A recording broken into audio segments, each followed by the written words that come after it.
Books Cafe on KBC English Service. Reviews, interviews, and conversations with authors, literary critics, and book lovers. Welcome to the Books Cafe, your literature program on KBC English Service. I'm your host, Egara Kabaji. The Books Cafe is a cutting-edge program in the world of literature where we talk to writers and explore contemporary literary issues. Today, we have a very special program with one of Kenya's most celebrated scholars in literature, the distinguished professor of literature at Masinde Muliro University, Professor Egara Kabaji. You know him as a public intellectual because of his essays that he publishes in media to engage with the public. Professor, welcome to the Books Cafe. Thank you very much. Great. Prof, you've been on this program before 2 times, but that was actually just to remember the legacy of Chinua Achebe. But today you are coming here as a Kenyan professor of literature, just to discuss literature and those other aspects of our cultural expression and production. And so I would want you to introduce yourself to Kenyans. Professor Egara Kabaji, when and where was he born? Where did he go to school? When was this? Thank you very much, Mr. Kainga. I have to first of all, once again, appreciate the invitation to KBC. And as I said when I was here about 5 years ago, it really gives me a great pleasure to be back home, back to KBC, because I worked here for about 14 years as a script writer and presenter of some of the most popular programs then. Books and Bookmen, Culture Talk, Forum for Understanding, Raia Mwema, and many others.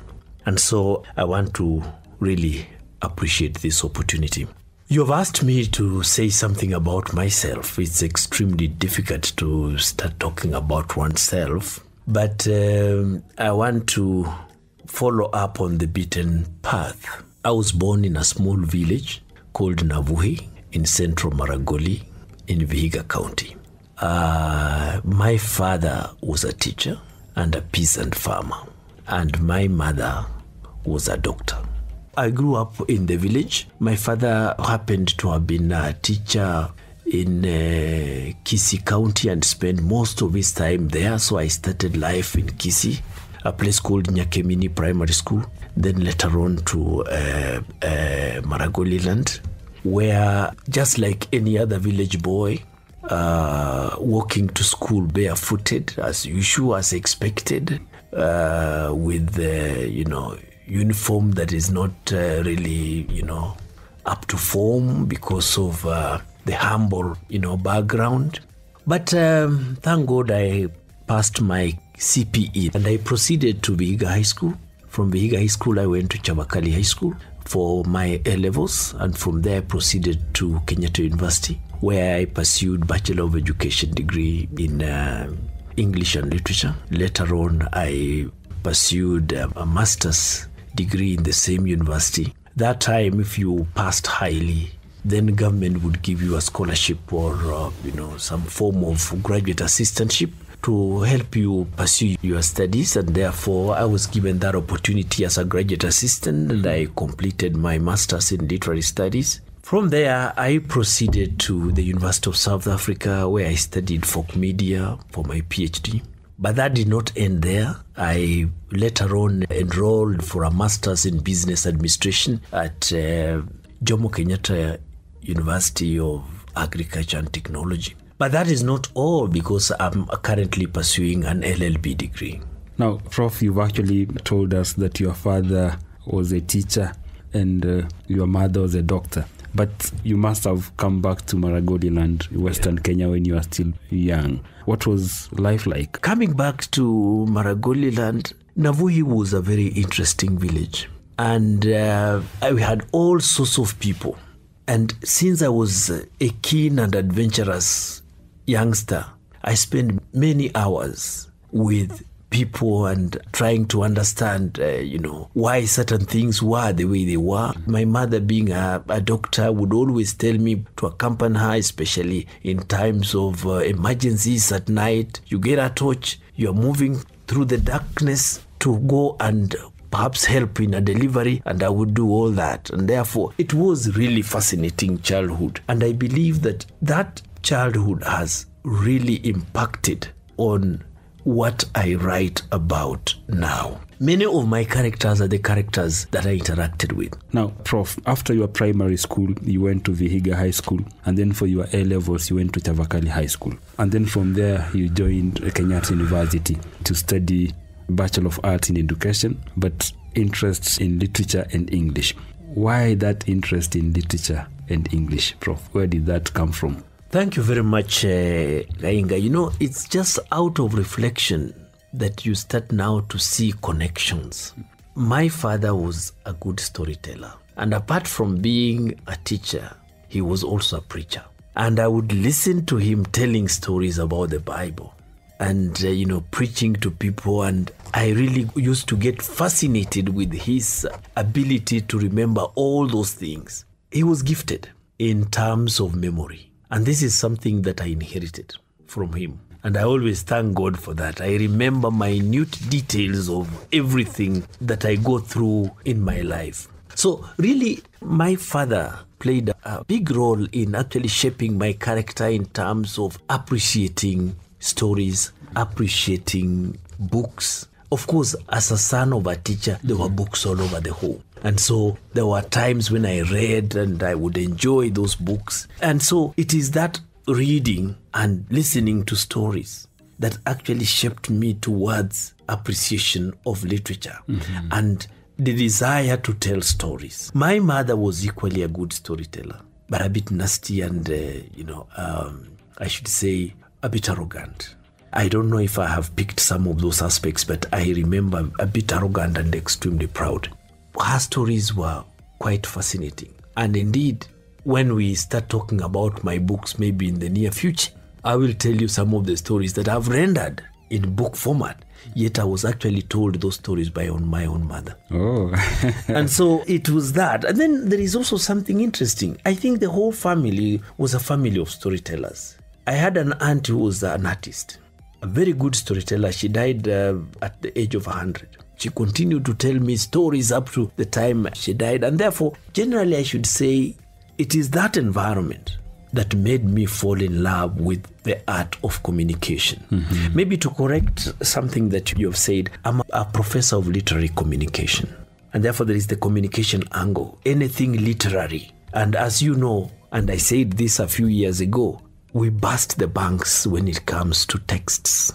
And therefore, anything can be read as a text. And therefore, that is basically my influence at that particular time. But there is also something else that made me go for literature. When I was growing up, I was fascinated by what was happening in the country. And as a student, I was actually a pupil, not a student really. And as a student in high school, I was following up what was happening in Nairobi with the Ngugi wa Thiong'o and the rest. And actually Ngugi wa Thiong'o was my hero then, challenging the status quo. And I thought it was very fascinating. And I thought I wanted to be like him. It's just one of those things that happen to, youngsters when you're growing up. Challenging the status quo and saying things that were really fascinating to me. I thought that was quite something, and I thought that is something that I would want to pursue for life. Interesting there, Prof, that you mentioned listening at the debates of those ones who came before you, like you mentioned there, Professor Ngugi wa Thiong'o, and, saying things that not anybody would just say, which brings us to the question of literature and society. But first of all, let's define literature. What is literature, and what does it do, or what should it do to society? I want to first of all begin by making a few statements about my experience in the academy. And I think this is important. I've been in the academy for over 30 years. And as you're aware, I'm associated with many things. Among them has been the idea of engaging the public in debates on matters of national and literary importance, matters of cultural importance. And looking back at these years of my existence in the academy, I have to admit that sometimes I have been polemical and generated controversial debates aimed at generating new knowledge. The key word is generation of new knowledge. contestation of ideas is really what produces new knowledge. That's why I've tried to steer away from the beaten path and looked at the flip side of discourses to uncover the subtexts within texts. And I've all along held the view that theory can only develop through informed contestation and debates. Each perspective should contest with others while making specific claims to truth. As a matter of fact, Kainga, theories develop through the constant transformation and transgressions of both the traditional and the common sense. And the meaning we create becomes a site of struggle in which antagonistic, incompatible ideas compete in thesis, antithesis, and synthesis triad. And that is why my understanding of literature and what it should do in society is shaped by this broad philosophical framework that I'm talking about. Literature is art. Literature is art in the sense that it tells us about human beings in a certain way that other forms of telling will not give us. It is a telling, a way of telling about human lives in a way that is literary and in symbolic formats.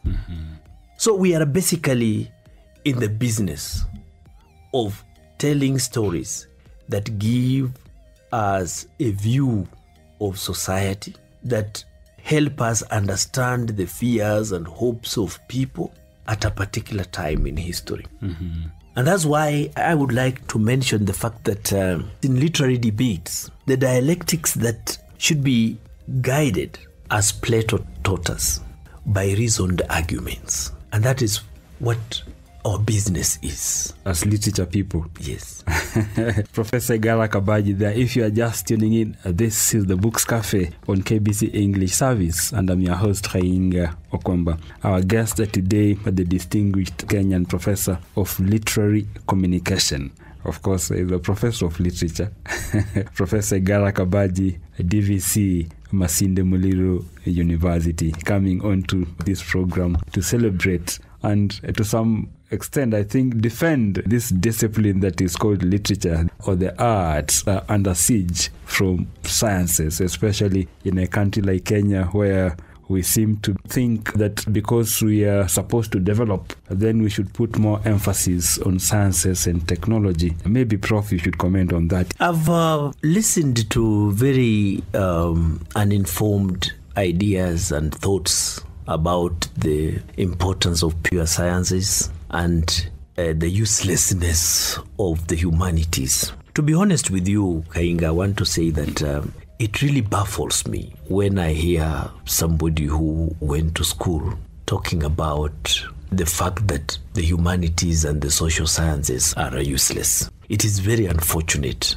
Trying to appreciate your society, trying to understand where you came from, trying to know what is good and what is bad for your people, appreciating their folklore is something you should do before you create an atomic bomb. We engage cultural matters, and it is through this that we try to appreciate ourselves. In fact, I have listened to some of my colleagues who wonder what some of us are doing in universities, especially universities of science and technology. But I would like to say that humanities and social sciences occupy a special place.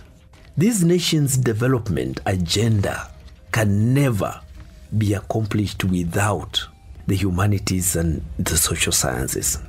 In fact, Kainga, to be very honest with you, one of our greatest national omissions appears in a very important document called Kenya Vision 2030. And the drafters of this blueprint, unfortunately, wish that this nation should be built on 3 pillars. And this blueprint is meant to guide us in transforming this nation to middle income status. And they talk about the economic pillar, the political pillar, and the social pillar. But they forget one very important thing, the cultural pillar, which is the most important foundation for any prosperous nation. That is why I would like to say that if we want to move this nation to a higher level, then we should revise Vision 2030. Otherwise, the three pillars are therefore built on quicksand and have no wings to fly. The cultural pillar is critical. Think about building 20 of thicker road or thicker highway. Think about skyscrapers. Think about everything you want to talk about in terms of development. But without the cultural pillar, you are headed nowhere. You can destroy all those things in a matter of days. Culture is a fundamental component of development. And a vision that does not lay the basis for building the mental and spiritual infrastructure of a people to value the tangible and intangible heritage, then it is really wanting and it needs to be looked at. I want to draw your attention to what the Tanzanians did. I think it was 1967, if you recall the Arusha Declaration. They came up with a cultural pillar, and it was represented by one Kiswahili word, utu. Utu, how would you translate that from humanism or? Utu, humanism. Some other people in other places call this pillar Ubuntu. This is basically the essence of knowing you exist as human beings because of others. It is that sense of belonging and spirit that sublimates the self for the good of the country. This is the cultural pillar I'm talking about.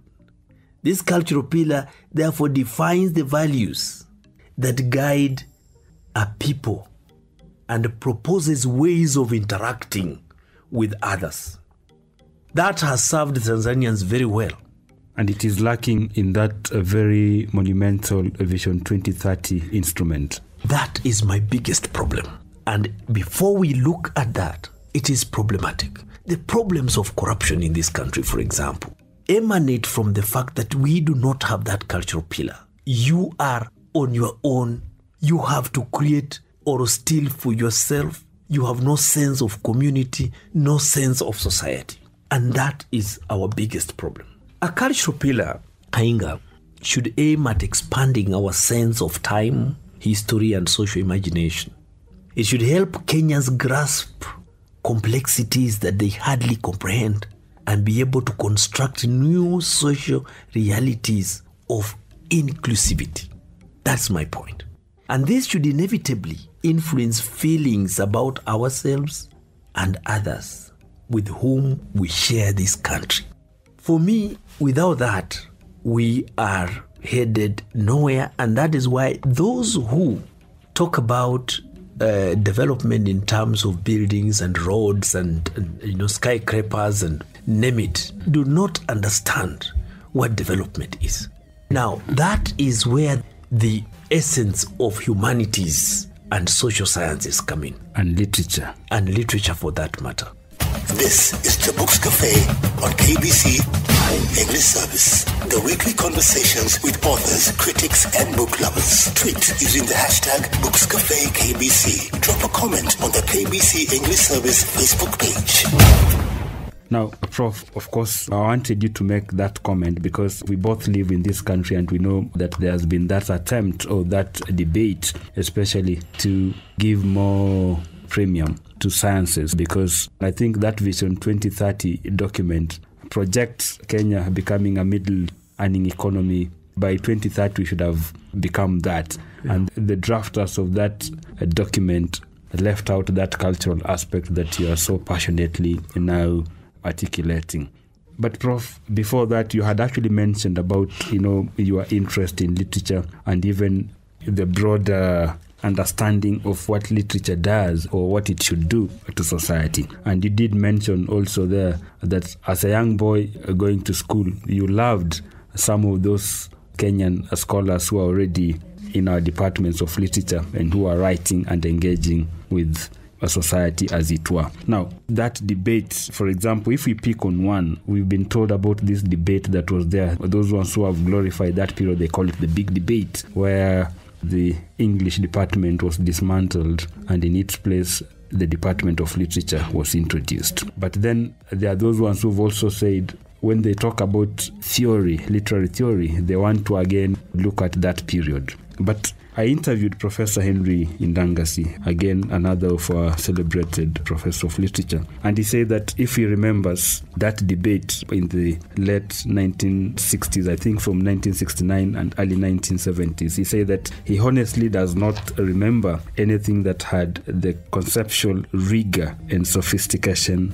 of a theory. And he says that what he remembers was actually just intellectual posturing and platitudes that were bandied around. That there was vibrant discussions, but he doesn't remember the proponents at that time actually refining something that would amount to a literary theory in those discussions. Thank you very much. Those are very fascinating ideas from a respectable scholar who actually experienced all that, because I suspect that he was at the University of Nairobi then. But I think it was a small step in the right direction of generation of theory. A small step, but a giant leap for Kenya.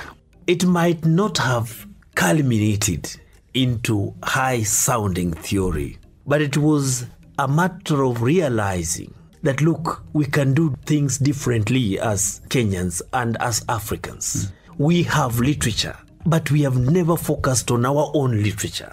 And that's why some of us then went to school and studied oral literature. Because before that, literature was Dickens, Shakespeare, Tolstoy, and so on. But that reflection and that debate actually introduced something that I think in a very significant way enabled us to start to appreciate African aesthetics. And so development of theory is very important. I agree that it was at the beginning, but we have then to now move the debate to a higher artic level and generate debates that culminate in development of theories. Mm-hmm. I want you to dwell on that, Professor Egara Kabaji.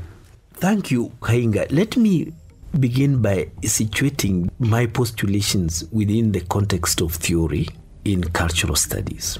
And in my teaching of literature and the art of telling for the past 30 years, I have experimented on the applicability of Western literary theories on African texts. It is, however, notable that African texts embody certain aesthetic qualities problematic to interrogate using standards set elsewhere.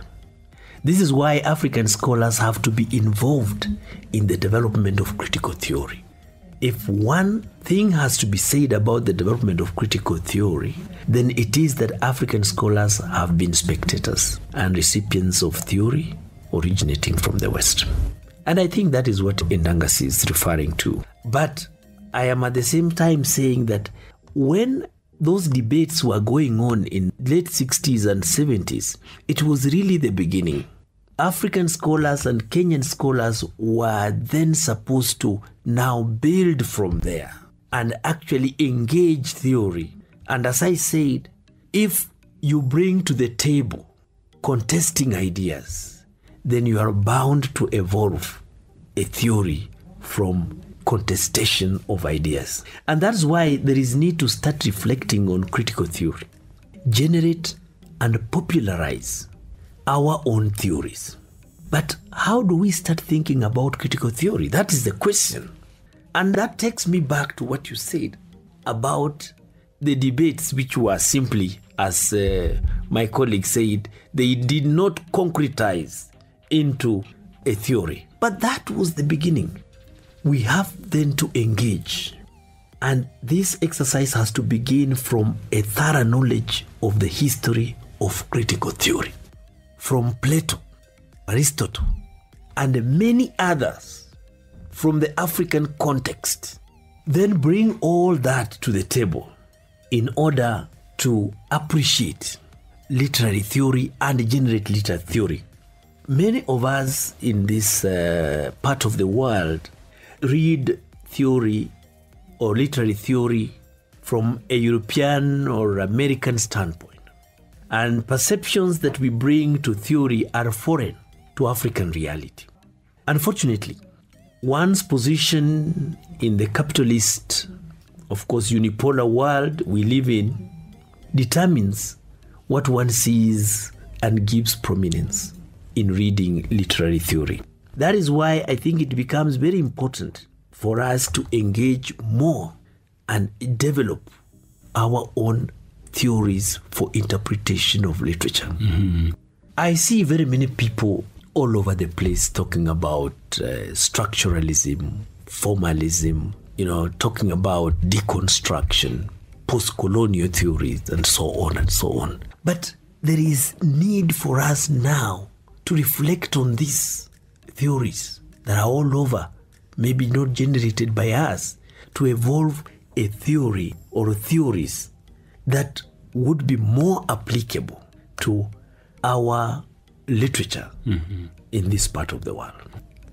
Professor Egara Kabaji there. Now, Prof, I want to pick on one aspect that you've really amplified in your discussion as you look at the place of theory, and even for African scholars or writers or intellectuals developing their own theories and not just being recipients of theories that are developed from outside of the continent.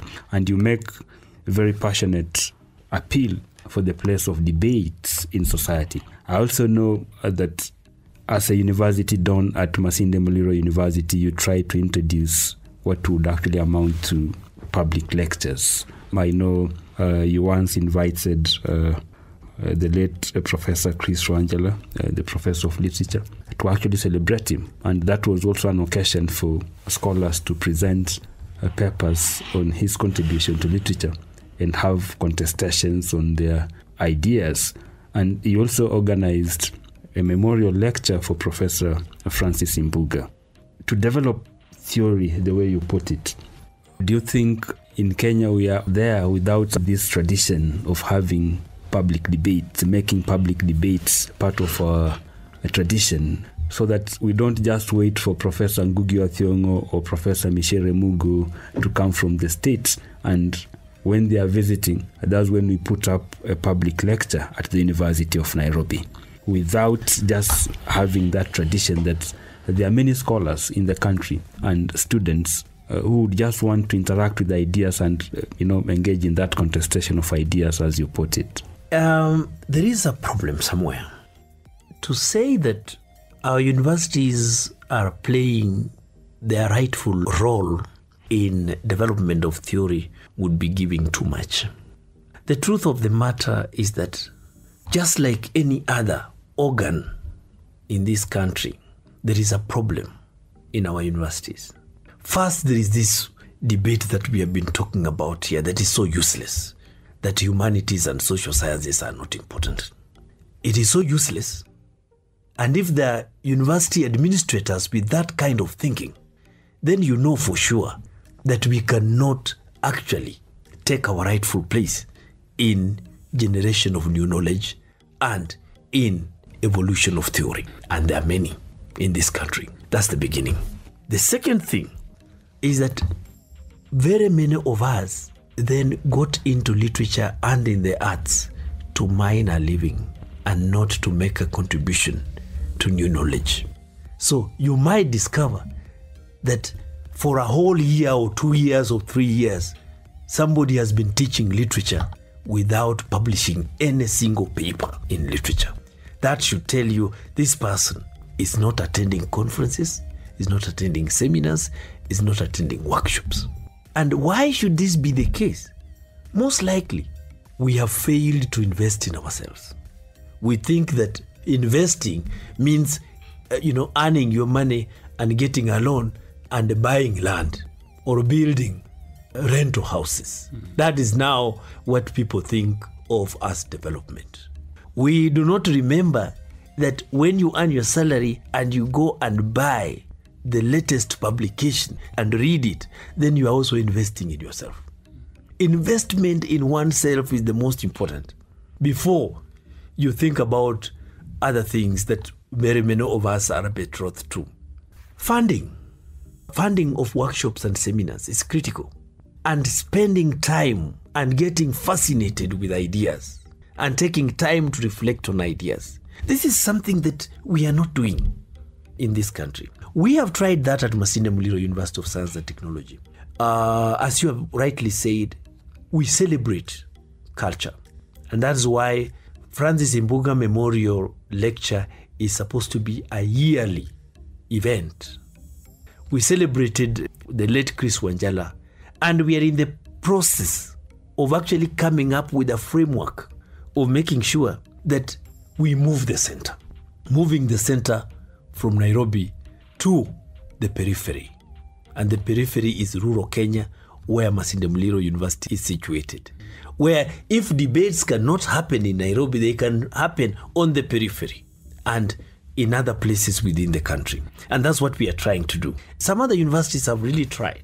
We have seen Kisii University really hosting quite a good number of debates and seminars and workshops. So we are on the way. But going back to just what you said in terms of critical theory, we really have to know what it is before we even think about generating it. And so when one reflects on critical theory, let us remember that critical theory does not deal with absolutes, but with possibilities of thought. And therefore, really, we are talking about possibilities of thought. And so critical theory is speculative in the sense that it does not present a foolproof, true, and only way of finding meaning in a work of literature. And it comprises of assumptions. However, these assumptions are intelligent enough to explain or interpret a work of art. And being speculative, Kainga, theory enables critics to explore possibilities of meaning of a work by use of their various theories.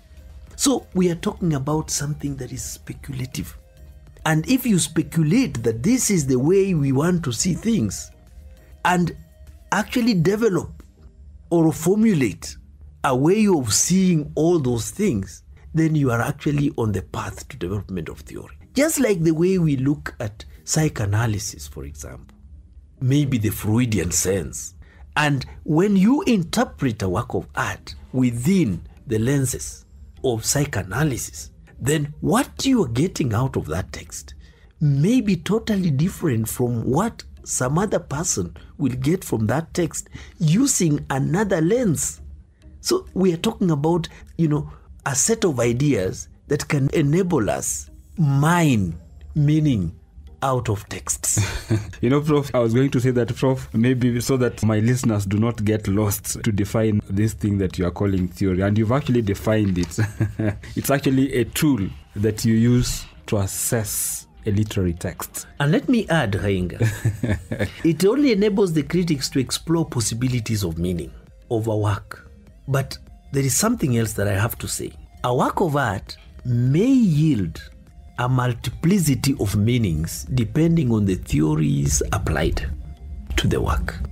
Perspectives. It is purely a matter of a perspective of looking at things. When I was a university student, I remember we studied something we called African aesthetics. That was a course, and it was a product of the thinking that Professor Ndangasi was talking about. As I said, it was a small step, but an important step. African aesthetics. And we would look at simple things. For example, beauty pageants. If you walk around and you attend those functions, I don't attend them because whatever they are talking about and whatever they look for does not appeal to my sense of aesthetics. If you have to be crowned Miss Kenya, Miss Nairobi, Miss Kakamega, then you must be slim. There should be no flesh around you. And there are certain things, and you should be a bit brown, not dark like me, and so on. Those are, the aesthetics of another world, and not the world I live in.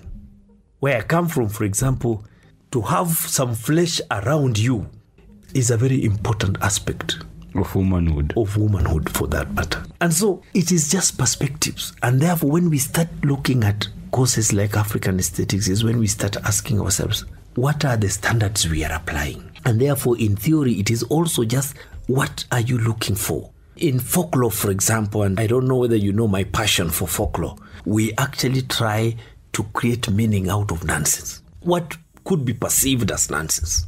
A joke is just not a joke for the sake of it. It reflects certain things about us, about human beings. There is just no pun for the sake of a pun. There is meaning behind that pun. And when you look at that within the context of the African culture, then you mine a lot of information about our African aesthetics, our African culture, and what we think is actually good in life. Mm-hmm. Professor Egara Kabaji there. If you are just tuning in, this is the Books Cafe on KBC English Service. And today our guest, the distinguished Kenyan professor of literature, literary communication, Professor Egara Kabaji, DVC, Masinde Muliro University. Looking at this very important component of the study of literature, literary theory. But a professor begins from the very genesis, that how do you develop a literary theory? And in Africa, we have a lot. So we have now an abundance of literary texts, our histories, that if you are a student of literature and you didn't just go there to earn a living, but you went there because literature, you understand what it does to society, then you should be thinking in those terms, that you can start questioning some of these things and see if you can come up with a theory, a literary theory that can explain or help you to assess or appreciate a text or a work of art. Now, Prof, you mentioned there structuralism, post-colonial theory, and it was like you feel that they're inadequate in actually explaining the rich production that Africa has had, that we need our own. Maybe it's time now that we might look for a theory that can explain an African texts. Thank you very much. You know, by talking about those theories, I've studied all these theories and I teach these theories. But from the beginning, Hainga, I mentioned something, that theory is a product of contestation and debate. And therefore, if we pick a theory from the West and say, this is it, and therefore this is the only way we can actually get meaning, using this we will definitely get meaning out of texts, then we fail to interrogate that particular theory, and therefore we don't advance knowledge.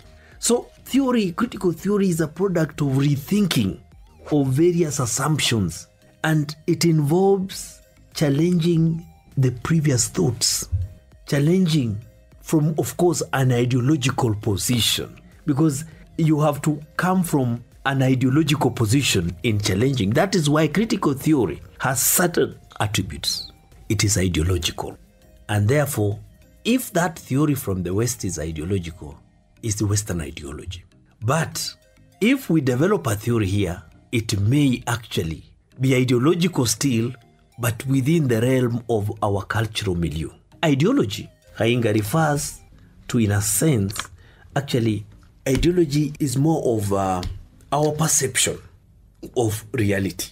But apart from being ideological, it is important to mention that theory should also be scientific. It can be tested. It can be tested. And it adduces and puts together evidence that aims to explain a phenomenon. How do you explain a phenomenon? And so it puts together the evidence that can explain that particular phenomenon. And the position adopted is defended through systematic facts that actually bring out the aspects that we want to look at. But more significantly, a theory has to be subversive. It must be subversive. If it is not subversive, then it is not a theory. Why? You will have served to subvert the previous truth in the new postulations. So it goes against the grain and defies the very truth that existed. So it attempts to subvert the truth that exists, and new theories also subvert traditional modes of thinking. And you can trace this all the way from Aristotle. Theories have gone against the grain. They present new ways of seeing literature and seeing the world. And therefore, in the process, we get to build on theory. And all these theories that we have been talking about actually began, and there is always contestation up to the time where we are now with theory.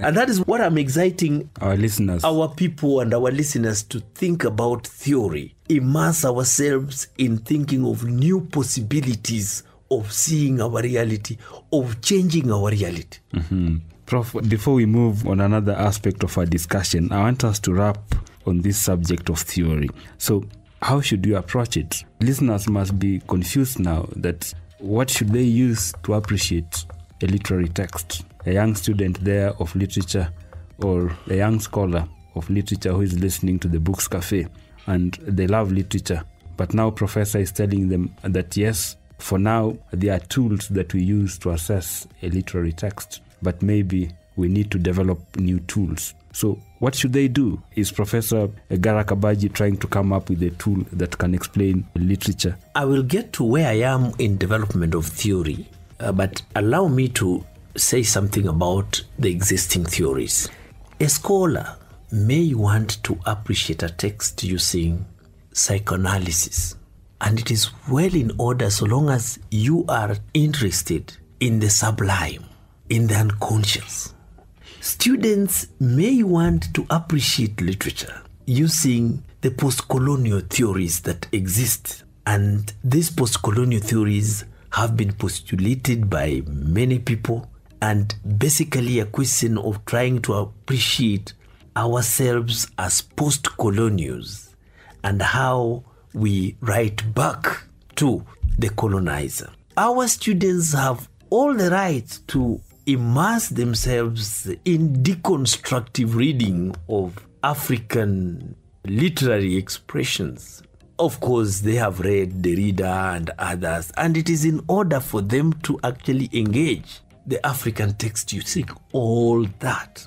But over the years, I have been experimenting on a reconstructive telling and reading of the African story in terms of appreciating our own languages, in terms of appreciating our own cultures, in terms of listening to the pulse of our people, in providing a reconstructive reading of African literature.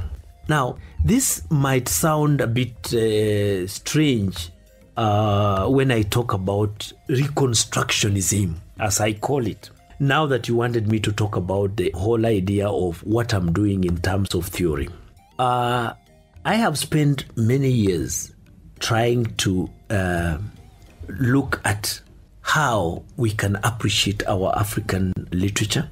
And I have been looking at the African context and African literature in view of generating a tool, as I said at the beginning, that looks at all these aspects from a totally different position, from that position that other critics view literature from, especially those from the West. That is why I have proposed what I call critical reconstructionism. Professor Egara Kabaji there. I think this 1 hour is not enough to exhaust what Professor has in store, but at least he's not just speaking. He is actually doing something. He says that yes, there are those tools that we've applied those many years, but to say that they're adequate, that we must now sit on our laurels and just be happy that we can always use every new text that comes, that would not be right. And Professor has used his experience as a teacher and as a scholar to try and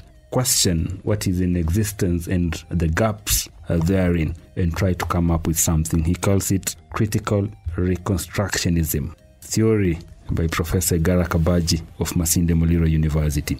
Now, Prof, this theory of yours, before we just move, that one would actually apply to reading an African texts, or it's any text, or it's a theory that would actually apply to any text. Any text, really, any text, and that's why one program may not be able to actually exhaust, talking about critical reconstructionism. Now, let me first of all just shed light on this because we might not have time to explore it deeply. But let me focus on the critical words, reconstructionism, for example. And let me say that reconstructionism is a word used in other disciplines. It's not just in literature. But here it is adopted. Critical reconstructionism, therefore, is actually adopted to fit, critical theory as I understand it. Theologians, for example, who believe in reconstructionism, subscribe to religious naturalism, which is a pluralistic paradigm that proposes a spiritual and intellectual approach to life, devoid of supernatural assumptions. Mm-hmm.